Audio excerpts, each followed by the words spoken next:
Hi, and welcome to this episode of Great Minds Print Alike, where I get the opportunity to speak to great minds in our industry and our business about all things print and marketing. I'm joined today by Karl Williams, our Tech Director and DPO at Precision Proco. Welcome, Karl. Thank you. Thank you for having me. I've invited Karl onto our episode today because one of the things that's become increasingly important to me as a marketeer in our business, and therefore I'm sure to a number of our subscribers, is the importance of data protection and the importance of data governance.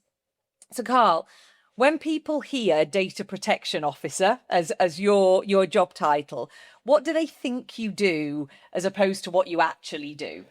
So, let's be honest, I think if we told all your audience to go away, pen and paper, and draw me a DPO and then come back what that looks like, I don't think anybody's bringing back a picture of Magic Mike or a rugby player. I think the reality is everyone is more likely going to bring back a picture of a middle-aged person in a grey suit with a clipboard, cracking a whip with a stern face. That's, I think, is the stereotypical view. In reality, a DPO is in place to protect your data assets, whether they be internal, customer assets, procured data assets, and format and manage them in a way that the teams that are using them can do that in a secure fashion. So your job really is to make my job as a marketer easier? Yeah. Well, yeah, 100%. My job really is to interpret complex legislation, look at all the technical security side of data, and format that into something that can be used by our teams. And I think the key point with this is it's going to be used by, different sets of people. You as a marketer, you're going to need something that resonates with you. Whereas if I'm doing a data piece which is for our factory teams, for example, and I mean this respectfully, they're not going to necessarily have that academic background to understand what the technical things are that I'm saying. And so a good data champion, as opposed to just a DPO, will format that in a way that can get that across and not stifle creativity and not make it a nightmare for teams to be able to do the job. I think that's interesting because I remember, feels like a very, very long time ago now when GDPR, for example, first came into play. And I, as a marketer in a previous business, was given a big document, however many hundreds of pages long, and was told, that's your responsibility, Helen, make sure we're compliant. That's not really how we work at Precision Proco, is it? No, and I think this is where I kind of decided to get into data governance. So my background is, as you know, is technical. Been in print 27 years, same time for tech, studied, done my degree, built API systems, everything that we use and love at Proco. For the majority, I put that in place over the last 15, 16 years. And what I found is that when I'm talking to clients, it's the tech bit now is more of a given. Especially John talks about this a lot with AI. The tech landscape now is becoming so, it's so level that you go and see clients. I see clients on a day-to-day basis, and they're not asking me, how's your APIs work? How can we hook in? Everybody's asking me about where it's the governance piece. Where is the data stored? How long you're hanging on to it? When you're going to delete it? And so what I did is I took that away and thought, well, how can I add value to what I do and to this business? And so I went out, saw some training and become qualified as now our DPO. What I found is when I'm having them conversations now with clients and with yourself internally, back to your point, I can look at what you do from being in this sector for all these years. I can look at how you want to operate and I can mould that legislation to fit you. And I've been at sharp end of it. I've had reams and reams of paperwork. My team's kicking off saying, I haven't filled it out because it's hard work. There's too much to do. And so my mission is to make it more palatable for people, I would say. I don't want to have to think about GDPR, to be honest. I don't want to have to do that. I want my time to be spent creating creative campaigns that resonate with my prospective customers. That's what I want to do. How do you help me with that? So what I need to do is I go away, I look at the legislation that's in place, and the thing with that as well is it's constantly evolving. This is not a one and done. I have to keep, it's all about horizon scanning, me looking at the current landscape, what's coming, and this is why it couples really well and makes me uniquely qualified to look at the tech bit and the governance bit, because I can frame that accordingly bring that back to you, and then say, right, all I need you to do, these are the things we've got to do to satisfy our ISO 27001 responsibilities, or this is what I need you to do to make sure that the ICO, Information Commissioner's Office, is not going to knock on the door and give you a shoe-in because you don't know where your data come from. But I totally get that it's not going to be something that stifles your creativity. Been there, I know it's a problem, and so that, like I said, that's my mission to make it work for all of our teams. So thinking about in general and marketers in general and keeping this simple and keeping it in language that I understand, Karl, what are the key principles of data governance that every marketer should be at least aware of? So I think when you're looking at your data, you need to think about, is it being used fairly? So we've got data that belongs to, call them data subjects. So it's the people who are going to receive the things we're sending out, whether that's through our clients or our own internal mailers. We need to be respectful that if somebody's opted out, for example, that we manage that in a way that it's covered off for every mailing. We need to be really clean with our data. We need to make sure that we're, as stewards of that data, we're looking after it. We're keeping good records. I think it's just giving a sheet, back to our terminology we use in our section and in print. You've just got to care about it. I think if I could tell anybody what is that core principle to look after data, it's just care. It's just show that you've documented it and you know where it comes from. A good analogy I always try and bring in is think about it like your bank account. You want to know where your money's come from, when it's going out, where is it stored, how much is in there. Think about your data like that. And as long as you know where everything is, you're good to go. Okay. You mentioned then about unsubscribes and making sure that, we honour that request to unsubscribe. I hear a lot about consent. What does that actually mean in this world? So it's worth us talking about two things here. So you've got consent and legitimate interest. Consent is where you've been given explicit permission in this format, so around marketing, to send mail shots out for that particular person. And I think a key point on that consent piece is it's worth noting that a lot of marketers I speak to assume that because they've got consent to send out emails, for example, that you can use that as a bit of a sweeping statement and think, well, I'll send them a TikTok, I'll send them an SMS. That's not the case.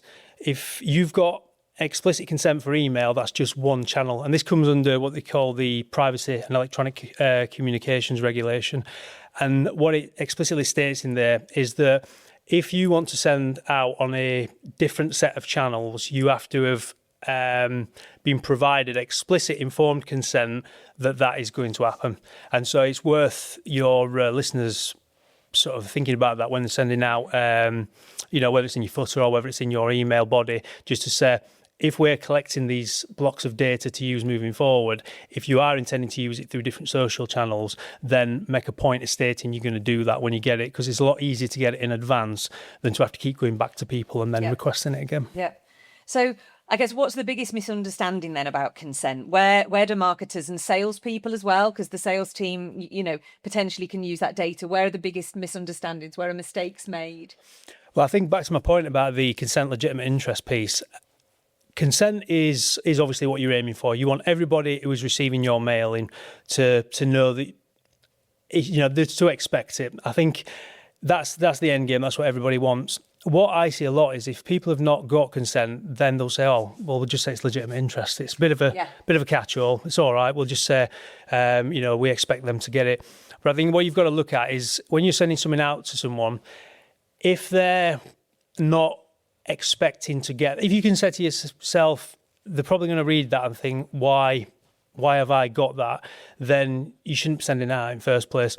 So I think the legitimate interest piece needs to be sort of approached really carefully. Again, the consent thing is good if you've got that consent from certain people. You are, from a legitimate interest point of view, you can send it out. I don't want to scaremonger against that.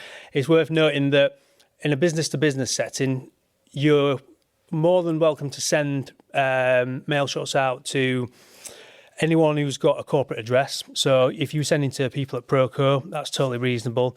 What you can't do is just send out to domestic accounts under legitimate interest.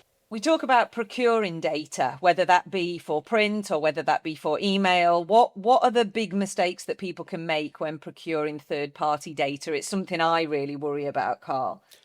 So I think one of the big risks we're buying data in is, it's a cold list. So you don't know how your audience is going to react to that set of data. We talk about data and mailing sounding creepy. So the tone's got to be very particular. When you're sending to those fresh audiences, it's real key that in your narrative that you're presenting, that you actually explain where that data's come from, because they don't know who you are. They might have an inkling as to why you might have got their data, if it's something, if it's kind of a common area. But I think that's one of the pitfalls, is people just send, they buy a list and they assume because you've bought it that everybody's going to want to hear what you've got to say. And it's just not the case. I think you've got to be really careful with that. So I guess if a marketer's not sure where the data's come from, what's your advice? Don't use it. I think, I stand firm on that, and this just goes for any data. If you've got data kicking about and you can't document and show where it's come from, how long you've had it, why you should be sending that to the recipients, then I just wouldn't use it. I would stick it to one side and say that it's just, it's poor quality data. And what's your advice on aged data? So in a system, I know from experience, it's really easy just to keep data in a system and keep adding to that data and adding to that data and adding to that data. It feels like sometimes we're nervous to remove data. Is there best practice in terms of age of data, or? I think so. There's no legal documented legislation that says, you must keep it for this amount of time. I think there's just good practice that, if it feels wrong in yourself that you've got some data that's kicked around for years, you've got to think it's more of a moral compass piece. Should I really be using that? What I would do personally is I'd be inclined to send a mail piece out from the business that clearly identifies who we are. So if this was us, who we are, what we're doing, we just want to check in and see if people are still interested, in receiving communications from us. And what I would do is I would frame that narrative in a way that elicits a response for them to say, yeah, I'm down for actually doing this. And anybody who then responds to that and says, yeah, I would use that as the warm list then to move forward. You're still legally allowed to use that data, for general consumption and to send out your mailers, but you're at least going to know who your engaged parties are. And who's liable to respond to you and who's not. Yeah, exactly. Yeah. Okay. So if marketers like me were to remember just 3 data rules, what would those 3 data rules be? Only use data that you are comfortable knowing where it's come from. So the full life cycle. Ensure that you are documenting the data's full life cycle end to end, knowing where it come from, where you're storing it, who has access to it, and when you're going to delete it. And the main one, the key one for me, is just document everything. It doesn't have to be verbose documentation. It doesn't need to be in a spreadsheet, a fancy 20 grand a year system. Even if it's on, you were saying a fag packet, but even if it's on a sheet of paper and you've said, I got this data, then I've sent this mail shot out and I'm going to delete it. Then if you just do that, that's going to put you, and I guarantee you this, it will put you in 80%, the top 80% of people who are doing this, because people are not doing enough. And that alone, going to, talking about like an awareness, competence, expertise piece, that's going to get you a massive awareness, competence piece that's going to set you apart from your competitors. Okay. Big subject at the moment, AI. Yeah. So as marketers, we're encouraged more and more to use AI for all aspects of our roles, whether that be from content creation to thinking about how our actual campaign works, etc. Are there any new risks that we should be aware of with this increased use of AI? Yeah, so there's one particular one that I want to throw at mix straight away, it's called data sovereignty. And ultimately what it means is, where is your data stored? So we deal with a lot of financial institutions, high level data, let's call it. And a lot of these customers and agencies, when they speak to me, are very particular about where is our data stored. And the reason for that is because GDPR and, the Data Protection Act, PCR, these are all UK legislative measures that have been put in place to protect data. Yeah. What people don't realise is that so back to your AI point, if you were to put some data in, such as ChatGPT, for example, 9 times out of 10, that data is getting processed offshore. So that data, you think about it, you're processing it locally, your computer in your office, but what it's actually doing is it's going out to internet. It's likely going to go out to an American server. So as soon as that leaves our shores, although you've not put in an envelope and you've sent it to somebody, it's left our territory. And so that is then exposed to the laws of the country who are looking after it. And again, so when I'm talking to these clients and saying, where is data stored? A key one is if you put your data into a sort of an Amazon environment, for example, AWS, the default territory where it will typically put your data, again, is going to be America because it's cheaper, massive data stores, and that is the default option. What you need to check on that is that when you set your accounts up, that you're actually saying you want to be stored, you want your data to be stored in our UK territory. It's typically a little bit more expensive because, again, we've not got the data stores over here that they have in America, but it means that if your data is within our territory, it's always governed by the rules and the laws of this country. And so, like I said, it's a big hot potato at the moment. So when people are saying to me, and it's good that they're asking questions internally, can I put some data in ChatGPT to get some metrics? No. So when we're talking about PII data, personally identifiable information, 100% we don't want that out there anyway. So it's just a hard no. But anything you're putting out, you've just got to be really mindful of that it might be going somewhere else where it's not governed by the same laws. I didn't think about that, and I think it's like you said, the interesting point there is you're doing it on your own computer, so you're in ChatGPT or Perplexity or Claude or whatever it might be on your own computer, so you're not necessarily thinking about the destination of that data and where it could end up as a file, so to speak. And I think that's something that I need to think about. I haven't put any data in, but I do need to think about, and as marketeers we need to think about. I've got a couple of quick fire questions for you. Okay. Yeah. GDPR or PECR? What's most important to a marketer today? Oh, they're both equally important. That's why they exist. But the one that I think is most commonly misunderstood and the one that I think people should pay attention to is PCR. So just to recap, it's Privacy and Electronic Communications Regulation. And again, back to my point on how data is used. The whole point of that policy and that legislation is to protect the rights of individuals. And so when you're, like I said, when you're sending emails out, don't assume that your data can then be used to send out, TikToks and Facebook chats and all kinds of things. That's the one that really resonates hard with you guys because it's the typical way you guys are sending a lot of your material out. But don't underestimate GDPR. We've got UK GDPR for a reason because that's been put in place to protect the data as well. Overall, just be mindful, care about what you're doing. Yeah. Okay. Data protection doesn't matter if it's business to business. Discuss. So you've got a lot more headway with it, I would say. When the ICO, the Information Commissioner's Office, is looking at how you're working with data, they're a lot more concerned with you hitting the domestic user base, if you will, than they are businesses. Businesses expect to, you expect to receive stuff. You will expect to receive things from, marketing material from such as HubSpot, for example. Accounts will expect to receive it from Sage, things like that. So the fact that my Proco email address is out there in public domain, I expect that I'm going to start receiving, things through post and receiving emails and what have you. So, yeah, you've got a little bit more tolerance in terms of legitimate interest. You've got that flexibility. So don't let it stifle your creativity and your plans for who you want to hit too much.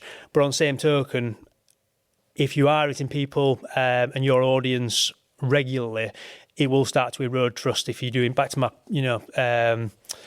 spray and pray scenario. If you just keep hitting everybody with everything and think, they'll take what they want and they'll leave the rest. It's not the case. I get this all the time. I receive email after email from recruitment agencies.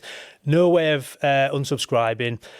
do you want this? Do you want that? Do you want other? And it's quite, what you find is it's quite small resource bases in each area. There's not that many recruiters that contact me. I see common names. There'll not be that many suppliers contacting you with marketing, marketing material and whatnot. And so I remember when people have sent me stuff that I've not asked for and that there's no way of opting out. So when I do come around to doing a round of recruitment, for example, there'll be names that stick out in my head that I just won't use because, they've peed me off. I'm not going to go back to them people. It's not going to happen. Yeah. And this is that point about eroding trust. So just be mindful that although you can contact these business, addresses, do it in a delicate manner, I would say. I think that's really interesting. That's a brilliant takeaway. Always keep in the front of our minds the trust element, and how you want to be perceived as a business. Do you want to be trusted, or do you want people slightly concerned about your intentions? That's brilliant. Karl, thank you so much for your time today. As I said right at the beginning, data protection and compliance, it's a tricky one for us marketeers. It doesn't feel like it's the most exciting or creative or interesting subject matter, but it's absolutely imperative. And I know we work really closely on it to make sure that I am doing all the things that I should need to do. If you guys have any questions about data protection that you want to put towards Karl, please put it in the comments below. In fact, if you have any questions for any of our Great Minds Print Alike guests, please do put them in the comments below or get in touch. Thank you.